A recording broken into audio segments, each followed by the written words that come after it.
કબલેથા checkpost પરના 2022ના MD drugs કેસમાં 3 આરોપીઓને 20 વર્ષની સખત કેદ.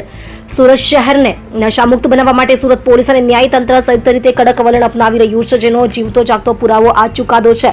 વર્ષ 2022માં સુરત એસઓજી પોલીસને એક ગુપ્ત બાતમી મળી હતી કે કેટલાક શખ્સો સુરતમાં યુવાધનને બરબાદ કરવા માટે લાખો રૂપિયાનું એમડી ડ્રગ્સ ઘુસાડવાની પેરવીમાં છે.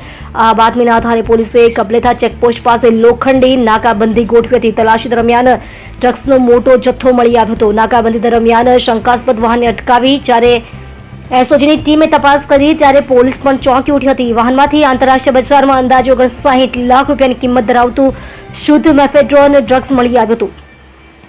પોલીસે સ્થળ પરથી જ ડ્રગ્સની હેરાફેરી કરનારા અઝરુદ્દીન શેખ, રિઝવાન શેખ અને તોહિદ શેખની એનડીપીએસ એકની ગંભીર કલમો હેઠળ ધરપકડ કરી જેલ હવાલે કર્યા હતા. કોર્ટમાં ચાલેલી લાંબી કાનૂની લડાઈનો અંત. આ હાઈ પ્રોફાઇલ કેસ સુરતની સ્પેશિયલ કોર્ટમાં ચાલતો હતો. સુનાવણી દરમિયાન સરકારી પક્ષ તરફથી એસઓજીના મજબૂત પંચનામા, એફએસએલનો પોઝિટિવ રિપોર્ટ અને વૈજ્ઞાનિક પુરાવા રજૂ કરવામાં આવ્યા હતા.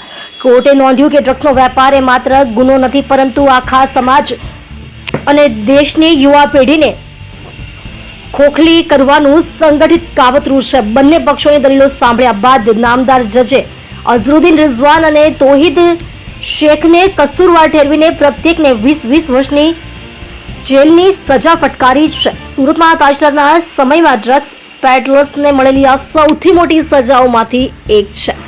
તમે જોઈ રહ્યા છો સૌથી પહેલા ન્યૂઝ આપનાર સેવા ન્યૂઝ ગુજરાત, અજમલ જાદવની સાથે.